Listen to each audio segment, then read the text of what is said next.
అన్ని తెలిసినాయి, దగా ఏందో తెలుసు, దోపిడేందో తెలుసు. తెలంగాణ వస్తే ఏం జరుగుతుందో నేను చెప్తా ఉన్నా ప్రతి సభలో. ఇప్పుడు వర్షం మన్నించింది కాబట్టి అవి కూడా 2-3 విషయాలు నేను చెప్తాను, 2-3-4 విషయాలు చెప్తాను. తెలంగాణ మన కడక తాగడానికి కాదు. అప్పుడు పొన్నం ప్రభాకర్ గారు ఒక మాట చెప్పారు, తమ్ముడు మా మేనిఫెస్టోలో పెడతాం, తెలంగాణ ఉద్యమకారులకు మేము గుర్తింపిస్తామన్నాను. వాస్తవంగా మేము ఇప్పుడు పూర్తిగా నమ్మలేదు. ఎందుకనంటే మేము 14 సంవత్సరాలు ఆ పార్టీకి చేసినాం కదా, ఈ పార్టీకి మేము సేవ చేయలేదు కదా, మాకు న్యాయం జరుగుతుందని అనుకున్నాం. కానీ 100% ఇలా మేనిఫెస్టోలో 250 గజాల చదరపు గజాల భూమి ఇలా ఉద్యమకారులకు దక్కిందనంటే ప్రధాన కారణం ఇలా పొన్నం ప్రభాకర్ గారు. ఇలా ఉద్యమకారులు ఆయనకు రుణపడి ఉన్నారు, ఉద్యమకారులు ఆయన కృతజ్ఞతలు చెప్తున్నారు. ఎక్కడున్న ఉద్యమకారులు శ్రేయస్సు కోరుకున్నటువంటి గొప్ప వ్యక్తి ఇలా పొన్నం ప్రభాకర్ గారు. ఆయన అత్యున్నతమైన స్థానాలకు పోవాలని చెప్పి ఉద్యమకారులు కోరుకుంటారు. ఆయన అడుగుజాడాలని నచ్చడానికి ఇలా ఉద్యమకారుల సమాజమైన వైపు చూస్తారు. 6 గ్యారెంటీలో 4 గ్యారెంటీలు అమలు కాబోతున్నాయి.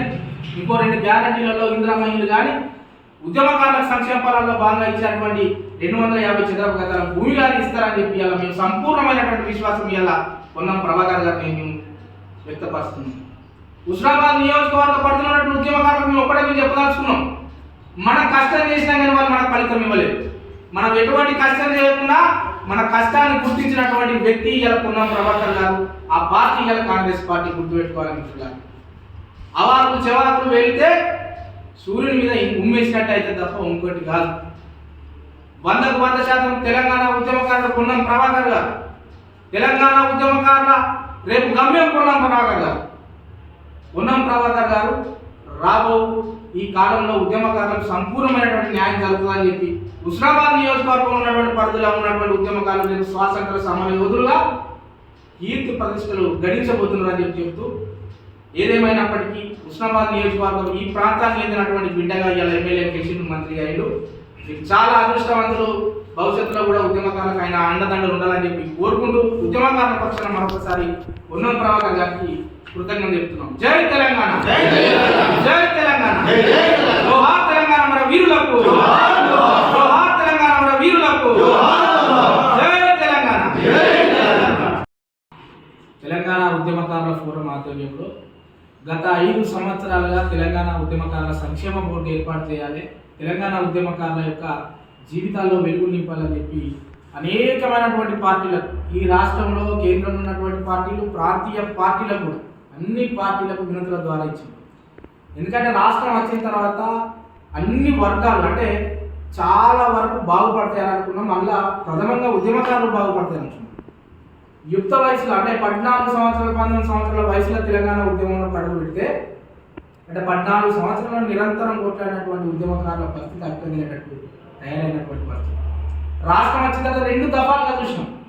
ఈ ప్రభుత్వం కానీ ప్రభుత్వంలో ఉన్నటువంటి పెద్దలు కానీ మమ్మల్ని ఆదుకుంటారు, మమ్మల్ని హక్కున చేర్చుకుంటారు అనుకున్నాం. కానీ మిత్రులారా అటువంటి జరగలేదు. క్రమేణా ఏం జరిగింది? తెలంగాణ ఉద్యమకారులు ఆత్మహత్యలు చేసుకున్నారు. ఆత్మహత్యలు ఎట్లా చేసుకున్నారు? ఆర్థికంగా మేము వెనుకబడ్డాము, మేము 14 సంవత్సరాలు తెలంగాణ ఉద్యమంలో ఉన్నాము. ఎలా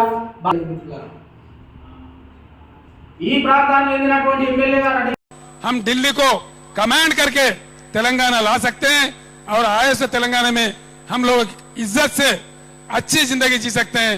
फिर से हमारा पुराने तहजीब तेलंगाना का जो दुनिया भर में मशहूर तहजीब है गंगा जमुना तहजीब। తెలంగాణ వచ్చిన తర్వాత తెలంగాణ ఉద్యమకారుల జీవితాలు బాగుపడతాయి అనుకుంటే ఓన్లీ టీఆర్ఎస్ పార్టీలో ఉన్న వాళ్ళ జీవితాలు మాత్రమే బాగుపడ్డాయి. తెలంగాణ ఉద్యమకారులను టీఆర్ఎస్ పార్టీ గుర్తించినప్పుడు కాంగ్రెస్ పార్టీ గుర్తించి ఉద్యమకారులను న్యాయం చేస్తా 250 గజాల జాగా ఇస్తా అన్నప్పుడు ఉద్యమకారులు అందరూ కలిసి టీఆర్ఎస్ పార్టీని విమర్శించి కాంగ్రెస్ పార్టీకి మద్దతు తెలపడం జరిగింది.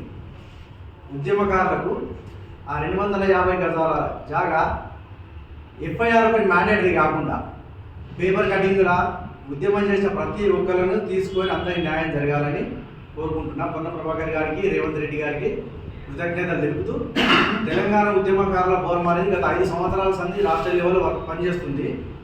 ఈ నెల మార్చి 11వ తారీఖు రోజు సుందరయ్య విజ్ఞాన కేంద్రంలో ఉద్యమకారుల సదస్సు భారీ ఎత్తున పెడుతున్నాం. ఉద్యమకారులు అందరూ దానిలో పాల్గొని విజయవంతం చేయాల్సిందిగా కోరుతున్నాం.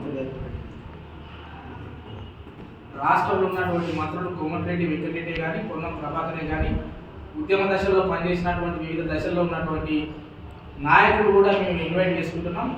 ఈ వేదిక ద్వారా పార్లమెంట్ ఎలక్షన్లో ఎటువంటి విధానాలు అనుసరించాలనేటువంటి కార్యక్రమం కూడా ఉండబోతుంది. కాబట్టి హుస్నాబాద్ నియోజకవర్గ పరిధిలో ఉన్నటువంటి ఉద్యమకారులు విధిగా మన కర్తవ్యంగా మన భవిష్యత్తు ఒక దిక్సూచిగా ఉండబోయేటువంటి వేదిక కాబట్టి అందరూ హాజరై ఉద్యమకారులు దాన్ని సంపూర్ణం చేయాలని చెప్పి కోరుకుంటున్నాం.